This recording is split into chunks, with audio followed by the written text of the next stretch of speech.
It's Tuesday night at 7 p.m. You know what time it is. This is the NotBland Show, and I'm your host, Dujane Bland, and I am super excited to have on Dave Richards tonight to talk about the maturation process of this young team. When we start talking about the numbers, you're going to understand that they're well ahead of where they were last year.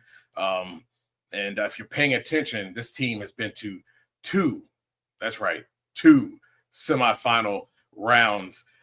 You know the deal. Share, like, tell a friend to tell a friend. If you haven't, subscribe to the NotBland Show YouTube page. It is at the NotBland Show on YouTube. Please do. Helps us to really sink our teeth in and be able to get more sponsors as we are looking to add more here towards the end of 2025 and into 2026. A lot to talk about, and I'm looking forward to this show.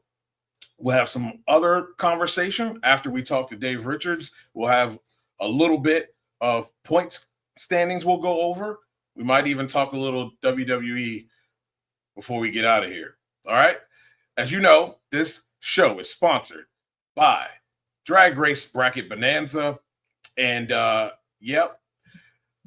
are several who were bracket busters, and Dave Richards was one of those.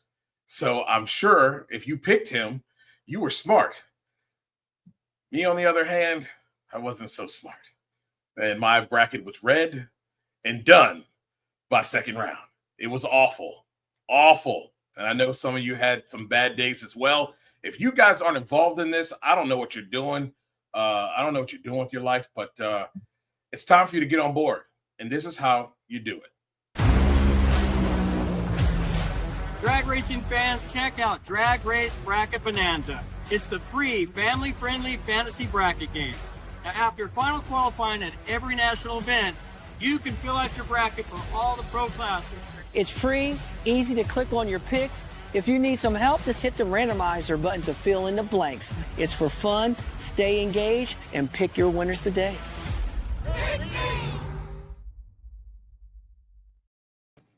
At the bottom of the screen, you will have the code to get into the NotBland Show League. It is not too late. It's a lot of fun. Join in the fun. And now we will talk to our bracket buster, my man, Mr. Dave Richards. How's it going, buddy? Good, man. Just happy to be on the show. I appreciate it. Yeah, man. I have been paying attention, especially last year, and you come into this year, man, and especially here at Thunder Valley Nationals, where this track was absolutely a booger to get down, and yet you guys were stuck in the right lane for most of the day, and you were the right lane kings. You have to feel really good about where your team is right now and the momentum it seems that you guys are able and have been putting together here. Yeah, no, definitely some round wins, definitely boosts the morale. It makes, all the hard work, makes the guys feel a whole lot better about everything, the time they're putting in. And it was good come Sunday morning. You never know what's going to happen. And that track definitely was a tricky right lane, but in qualifying, we made one good run in the right lane, and we struggled a little bit. We were testing a few things, and you're able to do that when there's only 16 car fields where you can try a few things. And they joked, I'm like, I'll prefer the right lane after we won the first time, but if you don't have lane choice, you're getting stuck in the right lane. So that's what we were dealt with. Yeah, you guys managed it well. I'll ask you in the semifinal round. I'll say what I think it was because it looks very similar. There had to be like a malfunction. Like you didn't do that all day long, and it just went up in smoke right at the hit. Is that what happened? Basically, yeah. And it was basically it was a malfunction, but it was also the track really was going away more and more. And the guys were saying as I was rolling up, there was chunks of concrete in the tires, and it was just one of those where we missed it just a hair. But the clutch timers engaged a little too fast also, so it kind of made it too aggressive right away. And it really hurt when I knew if we just went down one more time with Caps having trouble, and as I'm coasting down the track and I see his 4.32 seconds on the scoreboard, I'm like, man, he gave it to us. But we'll do it again. We'll be back. Oh yeah, definitely. Me and my guy Dave W, the founder of Drag Race Reference, we were kind of going back and forth there, and we were like, "This is going to be a Dave Richards final." I know. It was kind of starting to feel that way, and it was cool just to even make it there. And normally, like, we just got to get a little lucky to win, but in those first 2 round wins, it was really cool to know that you're going. We're at like 400 or 500 feet on the track, and I know the other driver's there, and then just pull away. I'm like, that's like the coolest feeling in the world, Yes. It wasn't just like a luck, like we outran them, and that's something kind of new, and I kind of like it. Yeah, man. And it's the rewards of the hard work that you guys have put in. I mean, guys, they were 1-16 round win-loss record last year. And don't get me wrong, the round win-loss record doesn't show like the work that they were putting in and the progress that was being made with this young team. But guess what they are right now? Through 8 races, they are a 5-7 round win-loss record. They have blown away last year's round win-loss record. And by the way, like I said, 2 semifinal appearances here, and they only DNQ'd once this year. Incredible stuff. Your young team, this maturation process, tell me a little bit and tell the fans a little bit about how you guys have started to really gel in 2025. I think it's just coming together. All the guys are just putting the car together right. Everyone's got their jobs down pat. They're just working together. Everything's just smooth. The crew chiefs are really working hard at looking at all the data and all that data. That's where these guys that are so good, they've just got years and years and years of data, and they know all the little things at every racetrack and this temperature and this time of year, and we're building all that. And it's really like even Sunday in Bristol, it was just smooth. Like, we weren't rushed. We turned the car around, had warmed it up, had plenty of time to get back up there. It was just a smooth day. So I feel like the guys are just really, really coming together nicely. So it's a good feeling. Yeah, it's showing up big time, and I know that with that, it gives you a level of comfort being in the car. Feeling better that this car has every opportunity to make consistent A to B passes down the racetrack, and that makes your job as a driver when you can feel that comfort level of knowing that, hey, I know that I can rely and have a reliable race car that can get me A to B. I just have to do my job. Yeah, no, that's definitely when the car goes up and down the racetrack, your confidence level rises big time as a driver. So that was nice on Sunday to not really have to think about anything. I know the car was going to be there, and it was just kind of like, just don't screw it up. Yeah. And, we talk about the track conditions here, but all year long, it's been Jekyll and Hyde from Friday to Sunday. There's not a day that's the same. There's not a day that's the same condition-wise, temperature-wise, maybe even sun or cloud cover-wise. And for you guys to be where you are, especially with the round win-loss record, especially with the 2 semifinals, that's not easy for any team, let alone a young team. Has to give you a lot of confidence in your crew chief, and it really shows like the growth as well, as far as when you're talking about crew chief and team. Yeah, no, it's we talk about that a lot. It's it's one of those, we're here, and we shouldn't doubt ourselves. And just because we're young and kind of like no name guys in the big picture, like, we want to keep digging at it. And the guys are hungry, and it's hard to believe we're already 8 races in, but I never would have thought. But it's also cool to say I've been to 2 semifinals and only 8 races, and we got a lot of racing left to do this year. So hoping to do that more often. Yeah. It is really cool early in the season to have this success. I've come to learn here as we kind of watch throughout the season that qualifying position sometimes really doesn't matter. It's shown that in Funny Car, really. We've seen that happen 2 weeks. I mean, Buddy Hall, puts #1 qualifier on the trailer twice. This Yeah. class is extremely tough. When it comes down to cars that can consistently go A to B, and you really can't. The big guys can't really come up here and just say, "Oh, well, we just got Dave Richards in the other lane in the first round." No, they better be on their game, or it's see you at the trailer. Yeah. Yeah, no, it's you always want to qualify in the top half of the field, but typically we're not. And it's it also, when you beat the number 1 or 2 qualifier, it just makes it that much cooler.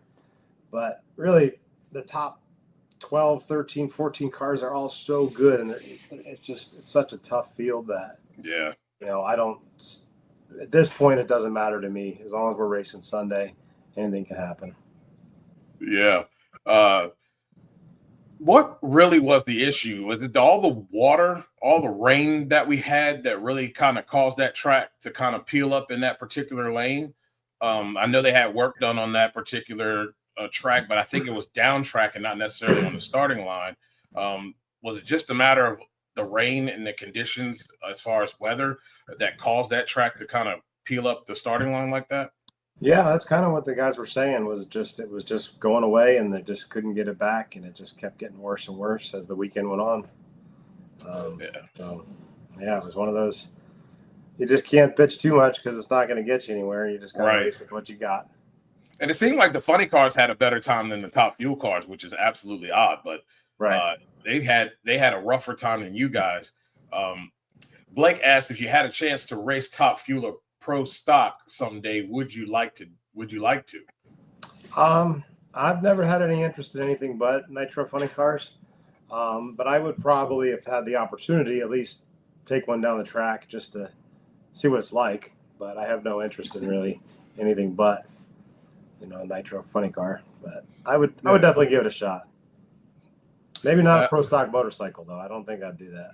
Yeah, I don't think I have it either. There's a lot of things that I wouldn't mind, but I don't think I got it in me for that one. I need at least some type of protection. Yeah, exactly.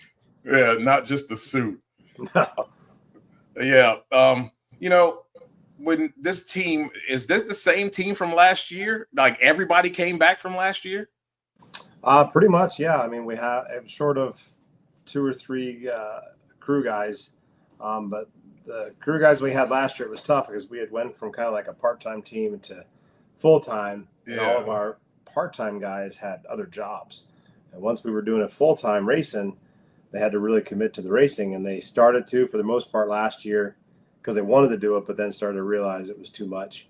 And they're still all really good friends, and they would come back if I needed somebody to fill in.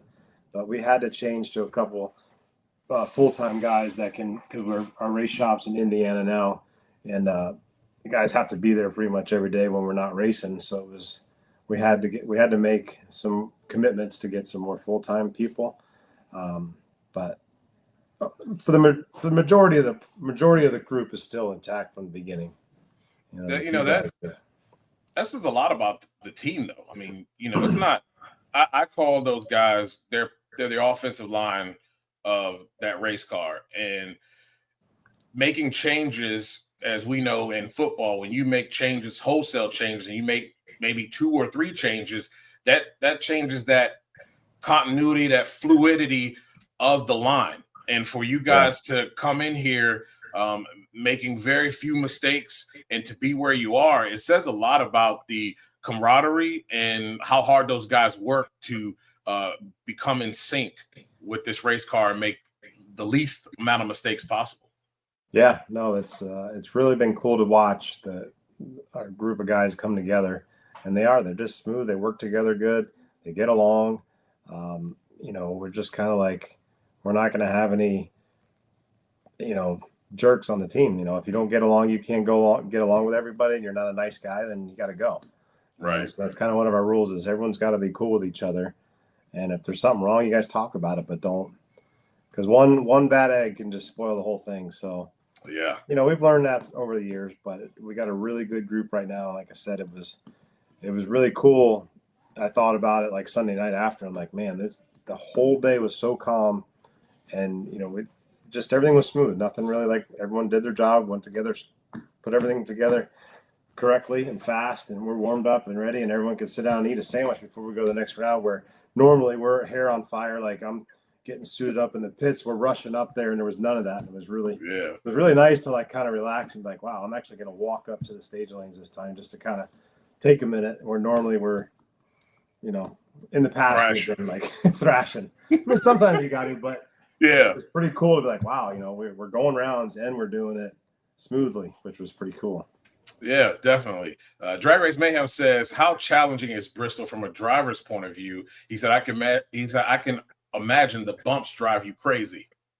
Oh yeah, no, it's you got to be ready for it in the left lane, because it's like if the car's going down through there and it unloads, you still can drive right through it, but it's like you feel like you're doing a little wheelie there for a minute, and then you got to be ready for it. But I think as long as you know it's there you expect it, it doesn't drive you too crazy. I mean, it drives the crew chiefs crazy, but they know it's there, and they can slow the car down here and there to, you know, to go over the bumps and hopefully go right through it. But it's probably harder on the crew chiefs than it is the driver. Yeah. You know, this season, with all that's going on, how much help has you know, your teammates have been, you know, Danny and Papa Wilk over there? How much help have they been with you guys and helping you guys throughout the season here? They're always very helpful when we need it. They pop their heads in and just to kind of check on things, and you know, they've been really good. And even the dragster guys, it's one big team there. So they're all very helpful. But we've kind of stuck to our own plan. And some people have said, well, you're not progressing fast enough, but even though we're sticking to what we were trying to do. But you know, definitely Wilkerson's have definitely helped, and the dragster guys come over, and you know, and they just help. Even they help the newer crew guys. Like they have more experienced crew guys, and they come over and show them tricks how to do this faster. And it's one big team, and you know, everyone gets along pretty well. Now, see, I that makes me go back to you know, football and game plans, and I understand everybody's got their game plan. Everybody's got their way of attacking a defense or attacking a situation. I always think it's best to go with what the majority is comfortable with. When you start speeding things up and trying to do things too fast, that's when the mistakes happen. And sure, it may not be. Of course, you always want to progress to get quicker and more efficient in what you do. But the most important part is making sure that there are no mistakes being made. There's no mishaps where we're going to have any type of malfunctions, or, you know, that's going to hurt the car in any way. And if it's getting the job done and allowing you to have a race car at the starting line that can go A to B at this moment, that's what's more important. And those results are actually showing on the stat sheet as well. Yeah. No, you're exactly right. That's kind of been our plan, is just do our thing and just keep getting better and keep going rounds and keep going down the track. Good things will continue to happen. Yes. And, you know, I've always wondered, everybody, you know, for most part, everybody has a shop in Indy. How important is that? And how much help is that having your, you know, base there in Indianapolis? It's been great. You know, for years we had it down in South Florida, and then we had it in Wisconsin for a little bit, where our crew chief and half of his family lived and worked on the car. But ultimately, the move to Indy was the best thing we could have done, because it's so centrally located. You need a part, you can go over to Don Schumacher's place or Force's place and grab stuff off the shelves, instead of having to order something and wait a couple of days and find out it's the wrong piece, or, you know, nothing on these cars fits just right. Everything's got to be fabricated. And so it's nice. It's nice to have everything right there. It's nice. I think it was 3 weeks ago, we tested out at out of the track, and it's like you just load up and you can drive over in 15 minutes and, you know, you're at the track. But it's good just to have, you know, the dragster team's based in the same complex we are. So if you need something, borrow something, there's just it's just easier with everything right there. You know, even the guys that do the vinyl wraps on the bodies, the guys that mount the bodies, like, everybody's there, so you can get stuff done a lot quicker. Yeah, that's cool. And Mighty Mac has interesting thought here, a question. And Mighty Mac, appreciate what you do. And it's pretty cool, the pivot that you made on how you're producing your content. So, congratulations and kudos to you. He says he's curious, what was the reaction in round 2 when you saw Cruz spin the tires, and when did you know or realize you had won that round? I honestly can't say I saw him spin the tires. I knew he was out on me a little bit. And then, like I was talking about earlier in the show, when I just flew past him, and then I knew that I got to the finish line, and then on the side of the wall, there's a little white light that'll line up whichever lane wins. So it's always a good thing when you see that flashing white light on the wall. So I knew I got him, but that's one of the coolest feelings I've had in both rounds, where they were both, in the first round where the Lexus was out, and then, about half track when you just know you drive right past them, you're like, all right, it wasn't like you never saw them the whole time. Like, it was kind of cool to know that you caught up to him and passed him. Yeah. Oh man. I'll get to the other question here in a second. Everything Nitro says, are there some drivers you enjoy beating more than others? Well, I haven't beat enough of them to know, and everyone in the class is pretty cool, so it's not like I have any enemies. I think just beating any one of them is good enough. Yeah. It says, what is it like? Have you been down the drag strip in Bristol at night? Yeah, we've had. What is that like? It's cool. It's really cool. I mean, it's. I think any run at night is interesting, because when you see the glow of the header flames, that orange glow, it's cool. But yeah, I'm trying to remember when we ran there last at night. I think it would have been probably last year, Friday night. Yeah. We were supposed to do it this year, and then they pulled it back for the weather. That was a smart move, though. Yeah. Weather was just nuts. Yeah. We've been dealing with the same thing here in South Georgia. Just the rain is it's every day. You never know when it's going to happen, and when you think it's going to happen, it doesn't happen, and when you think it's not going to happen, it does happen. So yeah, it was a bummer for the fans. I felt bad for them, because sure, as a fan, watching Top Fuel and Funny Car at night this doesn't get much cooler than that. But yeah, as far as driving it, it's wild, but it's hard.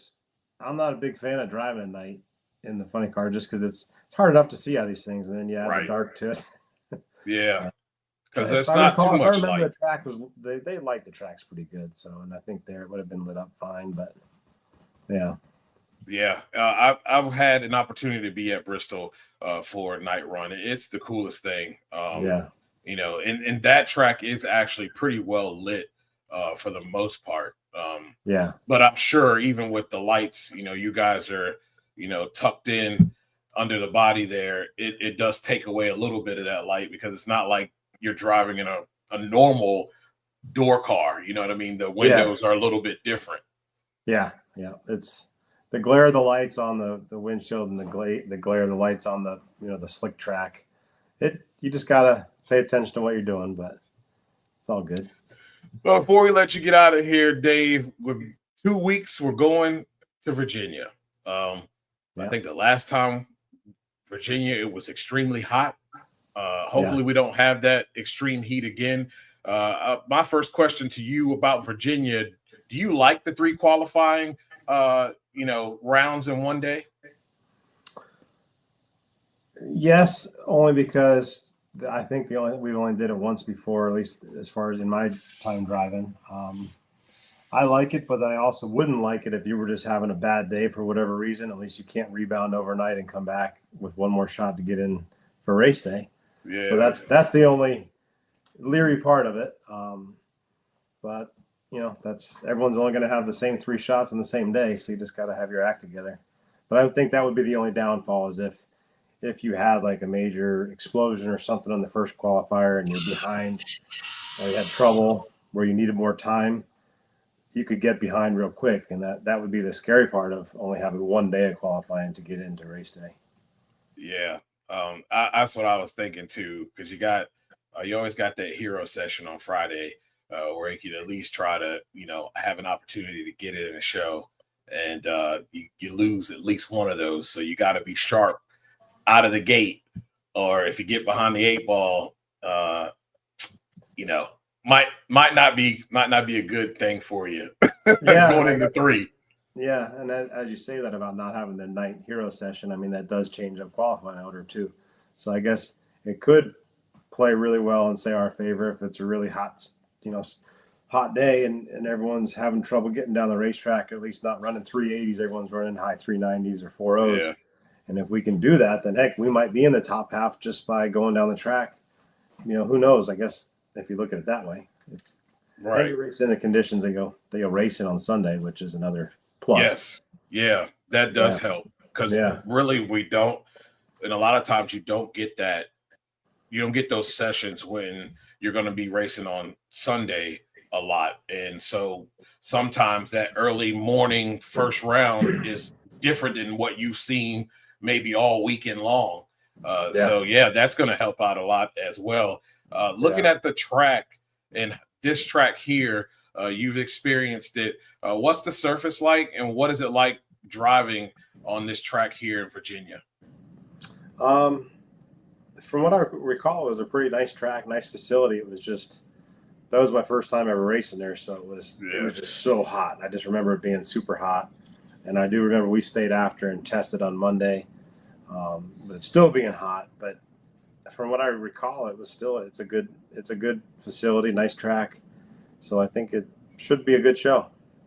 Yeah, it will be. I love that place. I want to get there and be able to go there one day and be there in person. But I do love that track. That's that's my home track. I'm from Maryland, so Southern Maryland. So that's my home track as well. So I'm really excited about the 2-day event. I'm excited about you guys being able to pick up and continue the success that you've had here in 2025.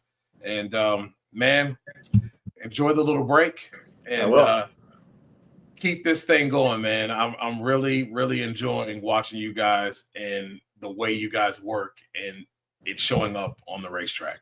Well, I really appreciate it. It's good to hear that, and I'm glad people are noticing. And like I said, it feels good. And it's really nice hearing that. So I appreciate that. Thanks, Dave. I thank you for taking the time, man. It was a real pleasure. Awesome, man. Hey, it was a good time, and we'll do it again soon. Yes, sir. Yes, sir. Hopefully after we get to the finals and win one of these things. Exactly. So we'll do it in a couple weeks. Right. It's coming. It's coming. All right. Deal. All right, Dave. Thank you. All right. Thanks. Dave Richards, everybody. I was excited for this interview. I really was. To see a team work so hard all last season to kind of develop themselves and be able to put together consistent runs and get this car going to where it can go A to B without thinking about it. And then coming into this year, and for them to be so far ahead of where they were last year, being in 2 semifinals, it has to feel good as a young team to be in that position, especially with the competition that's out there. The competition is great. And then sometimes you go to these places and you got guys like Chris King out there, you sometimes you see Terry Haddock, anybody, it gets harder. It doesn't get easier. And whether it's 16 cars, 18 cars, 14 cars, it's a dogfight. And these cars are not something that are easy to make repeat. And, they're working and inching closer to being a 390 car. And it's going to be fun to see them break through that 390 zone and be able to be consistently in 390s. But man, it's fun when you get to see these type of teams begin to move forward and put a little pressure on the guys at the top. I love it. I love it. Well, ladies and gentlemen, we're going to take a break. And when we come back, we'll talk about a few things that are going on in the NHRA. We'll give you the point standing in Nitro as well. And I might end this thing talking a little bit of WWE and something that's personal to me. We'll talk right after the break.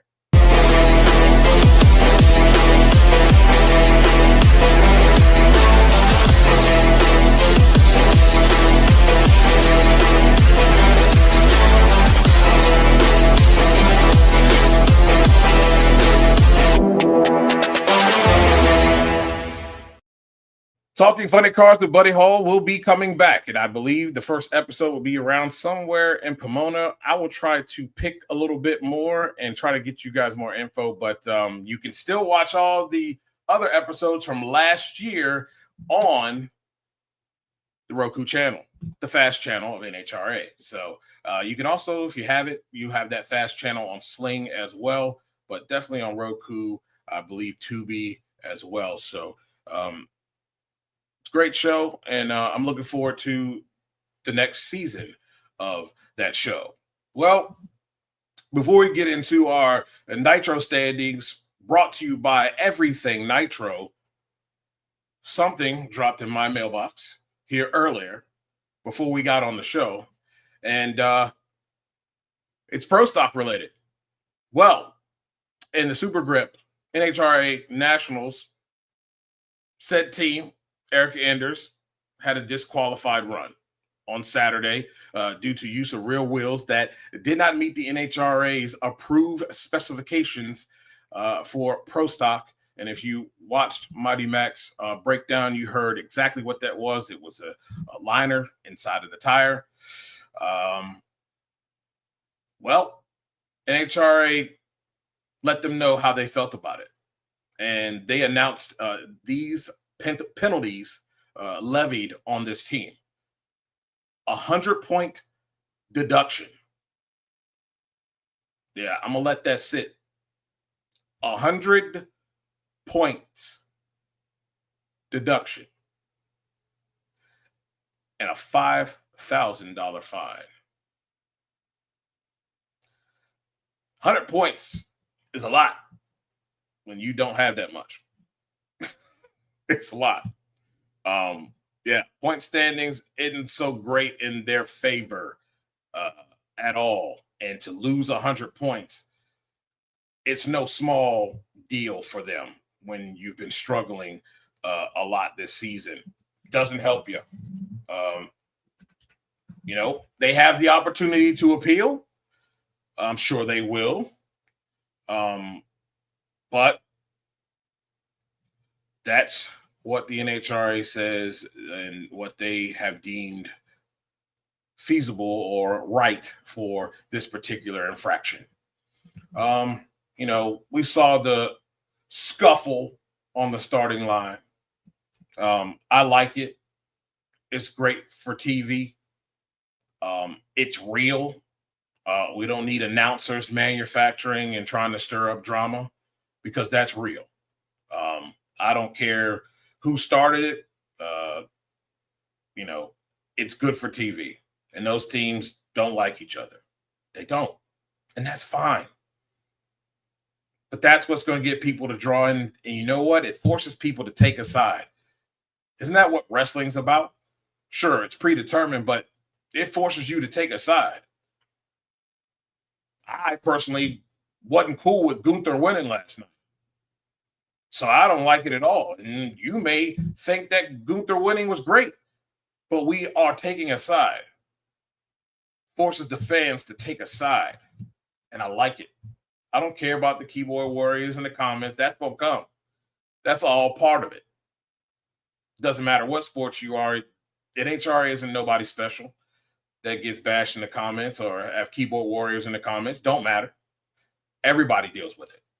And I think we have more natural things like this when we have people with personalities that let their emotions show. It's great for TV and it's great for the NHRA. It boosts the NHRA. It gets some eyes that may necessarily not pay attention on it to investigate, to see what's going on. I mean, it does it with NASCAR. It does it with other forms of motorsports. It does it with other forms of sports. It's great for TV. And that 100-point deduction is going to suck. Because I don't think that's showing up right now on the point standings. But if she is deducted 100 points, she drops all the way to 13th. Because she will no longer be at 306 in 8th. She will be at 206 in 13th and push Troy down to 14th at 202. So now you're completely out of the top 10. That's big. That's big for a car that's struggling, along with a lot of elite that is struggling. That's tough. And that hurts bad, bad. Yes. My man, Richard, been at it for the last year. And I knew the breakthrough was coming. It's all matter of putting it all together. Crew chief and rider putting it all together consistently. And just sometimes at the most inopportune times, the bike would take a step back in performance in the big moments when he's racing his teammate or he's racing Matt Smith or another competitive bike. But I knew it was coming. I'm not surprised. And, sometimes, and not speaking for my guy, but sometimes it starts to mess with you a little bit. You've been there, you're right in there, and you keep getting there to the semis, the finals, you're right there, and it just doesn't happen. And you miss it several times. And now when you get in these situations, sometimes the mind plays tricks and thinks that you need to do a little something extra, or, you start overthinking a little bit. But he was just not going to be denied this past weekend. And you got to love it. And I'm happy for him. I think this is a breakthrough. Big time. With that, I have not heard any rumors about Virginia Motorsports Park at all. But Nicole says Virginia Motorsports Park really made upgrades when NHRA gave them a national event again. Good people running it. That's important. And it's important that when you make the money, that you're able to put it back into the racetrack. Investing in yourself is the only way to continue to make more money. It's important. Blake says, I can tell you, Dujane, as a fan, I don't like the 3 qualifying sessions in one. I would like to see 4 qualifying sessions. I get it. And understand where you're coming from on that. In this instance, the 2-day events are great. And here's why I say that. More for not for racer, and it is for racer, because earlier in the comments, Nicole made it clear, and that's very true, that it saves the team's money. And it's a great experience for the fans because it's not a 3-day, marathon. It's a great Saturday qualifying session. Boom, boom, boom. Yeah, barring any weather, barring anybody blinking and farting and getting set back 30 minutes to an hour, it's pretty quick. And you have 2 days. It makes it easier. It makes it more palatable sometimes for people because maybe they can't really get off on a Friday. So you kind of have to, I think there's more events that could have this 2-day event. And I think it would improve in attendance as well. That's important. Attendance is everything. Because that extra day, the track may not be making that much money because maybe not that many people can come out, whether it's work schedule, whatever the case may be. So I think it works, but I totally understand where you're coming from. From the fan perspective, you lose that extra session to be able to see these cars go down one extra time. And I respect that. But just giving you the other side of how, that may be palatable for others. Breyer says, what's up, man? He says, I wish my bracket did better. One of these days, I'm just going to hit the randomizer. Yeah, man. Dude, it's just been bad. And in my own league, Dave continues to carry the torch. He's got me a little bit more. He's like 68 points ahead of me. My guy, Memphis Lonnie, though, I think he's like 4th. At least I know he's in the top 5. Doing well, better than last year, that's for sure. I think Nicole's in 3rd. in the points, or fourth in the points, somewhere around in there in our league. But yeah, it's been a rough 2 weeks. It's been a rough 2 weeks, and this past week, was awful. Some decisions I felt like I should have made. There were other decisions that, you like Dave Richards, you just get bit. You just get bit. You figure, hey man, and my strategy, I'll tell you my strategy this weekend, because I had a strategy and I looked at everything. I went against my strategy 2 times and it bit me. My strategy was to pick the person who had lane choice in the first round, because I felt like we saw what the right lane was on Friday. Of course, Funny Car was able to kind of manage that lane a little bit better, but I went with lane choice, and I didn't go with lane choice with a few, and those few I made a mistake on. 100. It is hefty. It is very hefty. And like I said, when you talk about her points, what she has, losing that 100 drops her back to 13th for a car that's struggling 8 weeks. We're at the midpoint of the regular season, halftime the regular season. Make sure you guys are checking out Mac 1320 as well. She puts up some great content, cool stuff, some stuff that I think you'll be interested in, especially as fans. You'll be interested in that. I'm interested in it. So make sure you check her out. Memphis Lonnie says, is that why they are advertising the next pro stock race as being held in a cage? Oh, man. Yeah. Hell in a cell. Stock in a cell. Yeah. Yeah, I said that too. When I got the email, I was like, wow, that's crazy. And yes, I wish I had loaded that picture. I didn't.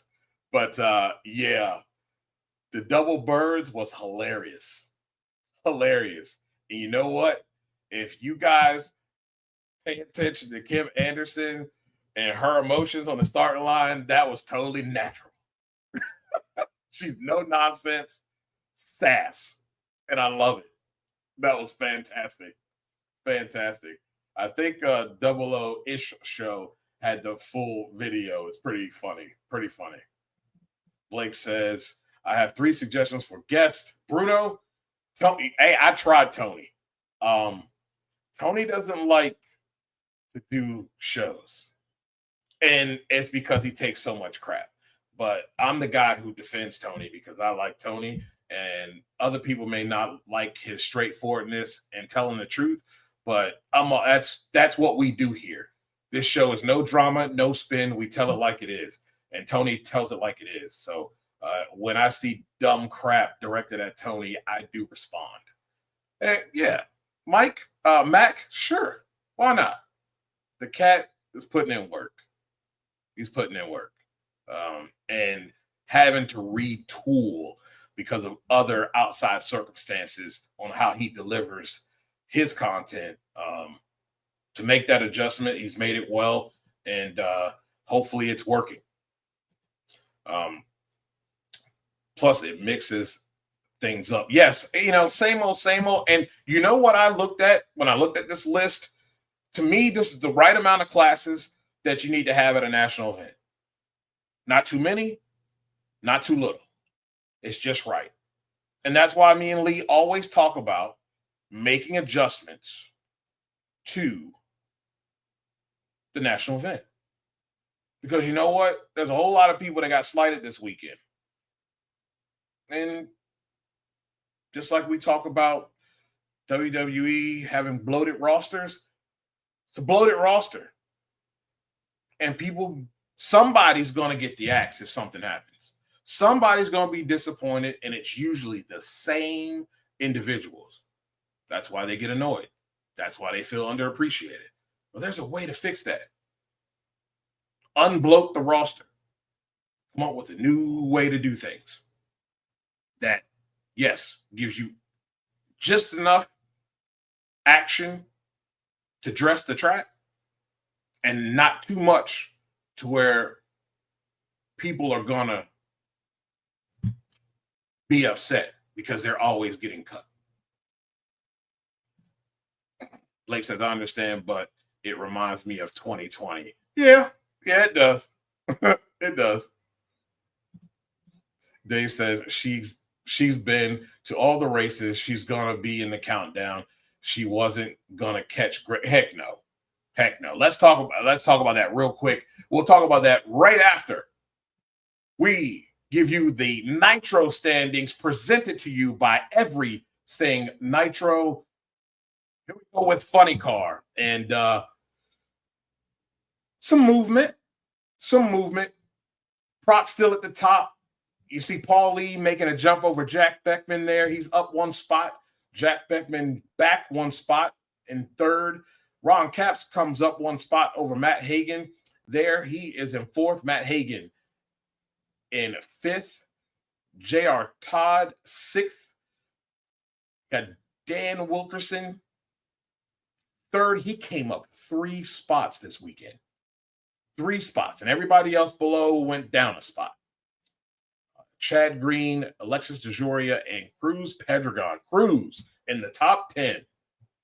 Cool stuff. This is after the halfway point of the second quarter of the regular season. We are at halftime now. Your top fuel standings presented to you by Everything Nitro. It is Tony Stewart at the top. The Wheelman at the top, number 1. Not too many people made any jumps here in top fuel. Sean Langdon still in second. Antron Brown third. Justin Ashley jumps up 1 spot to fourth. He had a really good day. They need to put together more of those. My question is, though, can they do that? Can they do what they need to do in both styles of conditions consistently? And that's where they have been bit. It's the lack of consistency, and it is not the man in the race car. It's the tuners. And if you saw my article for the Thunder Valley Nationals, I talked about that in my 3 to watch for Thunder Valley Nationals. You got Doug Coletta there in 5th, Brittany Force 6th, Torrance moves up to 7th, or stays kind of in 7th. He really didn't move, but he at least got a win. Huge for that guy. And man, he's just a totally different cat. He still got the fire as as my guy Bruce Allen, former general manager of the Washington then Redskins, Commanders, would say, fire in his belly. And he showed that this weekend. It was nice to see him get a win. He's been there a few times and just could not get the job done. Mistakes were being made, and they were mistake-free this weekend and pulled it out when they needed to. Good stuff from Steve Torrance and those Capco boys. Clay Milliken in 8th. How about that Arby's car, man? That thing's beautiful. That thing is beautiful, and I wish they would run it more. Arby's, let's do a few more races, man. You got one of the best in the business to carry your torch. He can sell anything.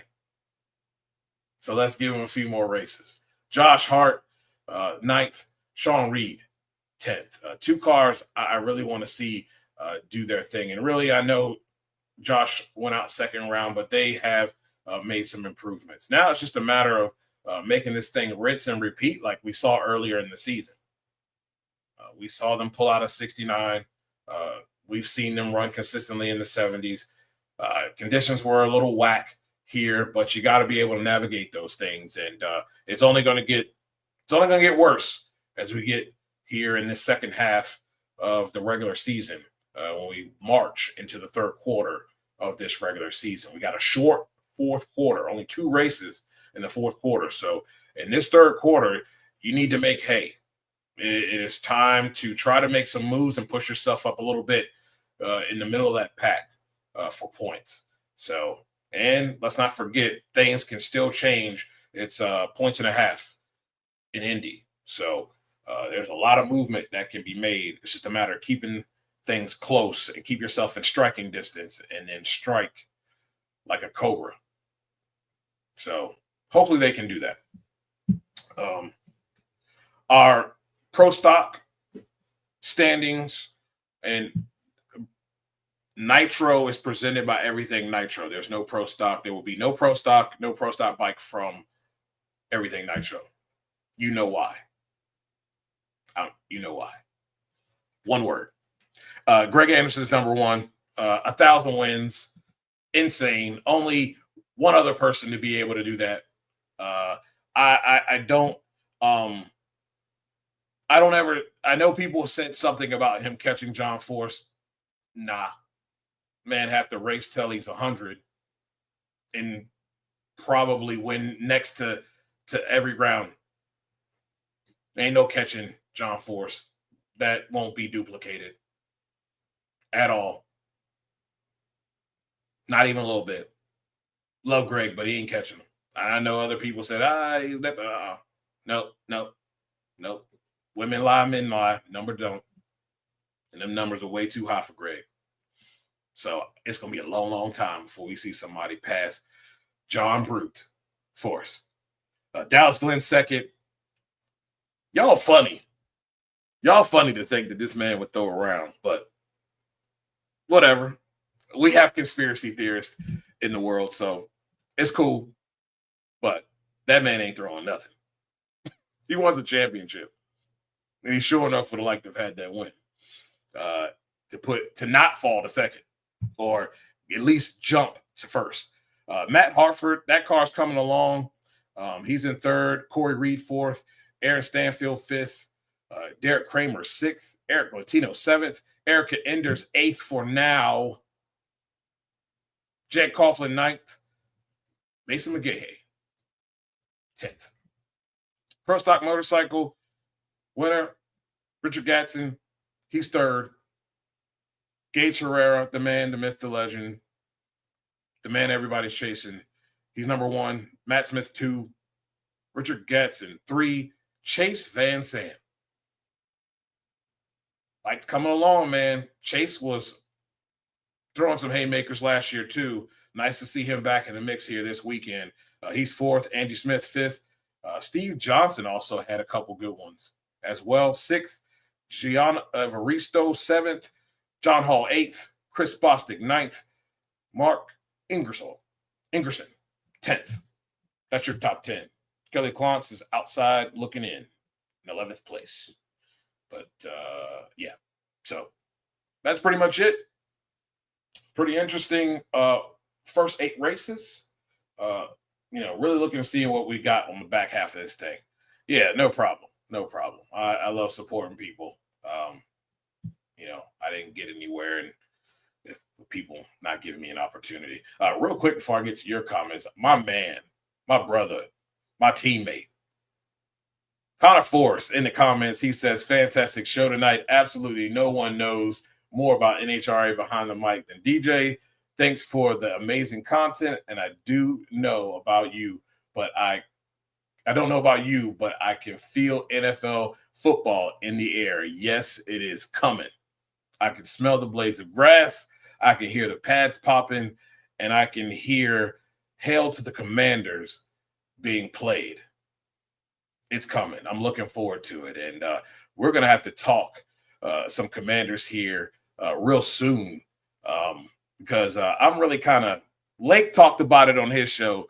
I'm tired of people talking about Terry. That man go get his money. This is just posturing. It's business, man. At the end of the day, it's business. I'll get back up here. Drag Race Mayhem says the penalty is the most useless penalty in history. How? Well, I see what you're saying. Because she makes every race, she's still going to be in the top 10 or top 10. Don't make the countdown. But we already know what that's like, right? Most of the people, you ain't top 10, you're 11th back. You ain't really in the top 10. You're not doing anything. Everything Nitro says Stewart is dangerous. We will see vintage smoke in the countdown. We hope. Talking to Dave W. Dave W. is like, I don't know. He might flop in the countdown. It's going to be interesting to see if they can. Oh, he said he's going to pull a Justin Ashley in the countdown. That's what he said. I hope not, but it is possible. There is a thing of sometimes getting hot too early. No problem, brother. No problem. Dave W says Tony could be hit or miss in NASCAR. He was a summertime winner more than he was a season closer. Interesting to see how it plays out. Absolutely. I'm very interested to see how it plays out. She says, listen, there are a few people in the sport who could entertain the idea of throwing a race, but not Dallas. Exactly. That doesn't make any sense. It's really preposterous and doesn't make any sense at all. So I'm going to close the show with this. This month is Men's Mental Health Month. And yes, about men, but everybody's mental health is important. Men greatly, and here's why. We live by the mantra of toughness, mental toughness. Don't show weakness. And that can be not good for your mental health.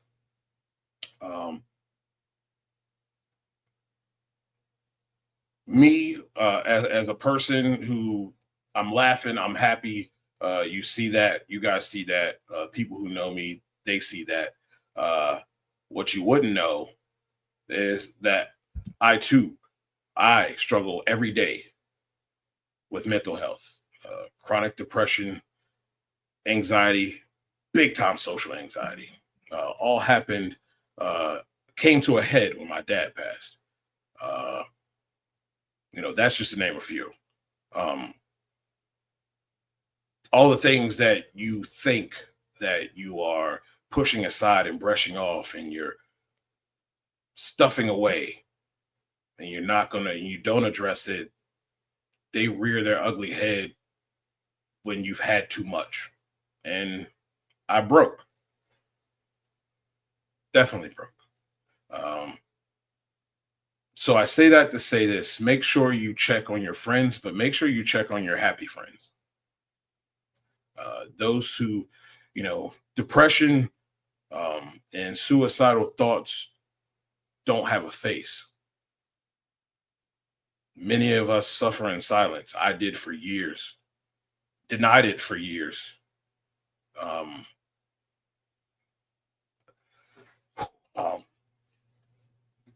Very fortunate to be here. I said I was going to cry. Very fortunate to be here. Almost was not here 7 years ago. So I say that to say this: make sure that you get help. There's nothing wrong with getting help. And I know people will say, I've been to a therapist and all they do is want me to talk. So I'll give you an example. I too thought the same thing. I had done it 2 times before. I had a doctor who was prescribing me medication that I found out later when moving here to South Georgia that doctors do not prescribe mental health medication. You have to see a therapist first, and then those folks provide you with medication. So I decided I had to go to therapy in order to get the help that I needed and the medication I needed to be a productive citizen in society and to be a good husband, a good son, a son-in-law, a good brother, and a good friend. So I'm there and I'm talking. It's week 5, week 6 session now. And when I'm driving to my therapist, I'm thinking to myself, I'm going to have a conversation. All I'm doing is sitting here and talking, and I'm tired of rehashing the same stuff. I'm tired of crying. I'm tired of living this every time I come here. Well, that particular day, I broke down. That whole other time, I was trying not to cry. I was talking, but I was trying not to cry. And I broke down pretty bad. And right at that moment, my therapist says, okay, now we have these are two options that we can do. And she says, basically, I was waiting for you to buy in. She said, I've given people opportunity and started different forms of therapy too early, and those folks never came back. She was waiting for me to buy in and to really unpack the things I need to unpack. So when you are going to therapy and you think that it's not going anywhere, they're waiting on you. It's on you to be able to do the things that open up and be able to get things going so that you can get the right help that you need at the right time. So toughness and strength, they're really not a superpower. But vulnerability is a superpower.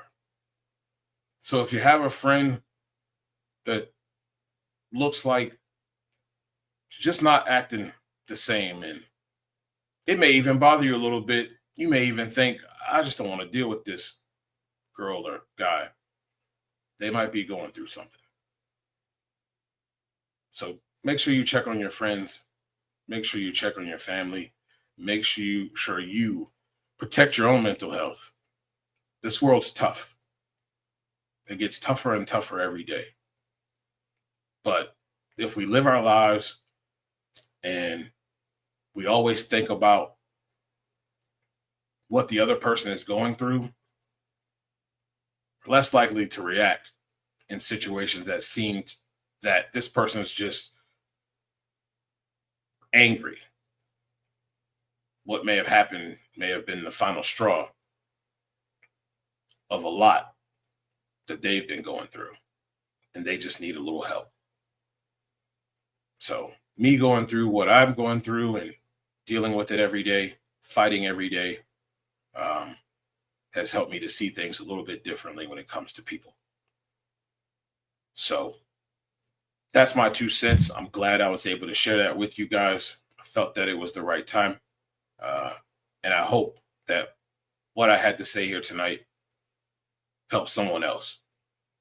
We've lost some people. We even lost one of the coolest people that had that sports science show. I forget his name. But unfortunately, he lost his battle with the same thing. And, it's important for us to be aware and to help as much as we can. But make sure we encourage our friends to get the help that they need. Well, ladies and gentlemen, man, I thank you guys so much for this show. And man, I had a great time with Dave Richards. And we've got trying to line up Alexis DeJoria for next week. Trying. So let's see. Yeah. Oh, yeah.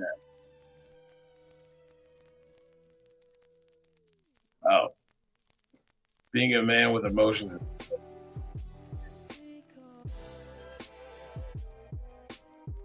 Yeah. Yeah, man. I've been dealing with this for a long time, bro.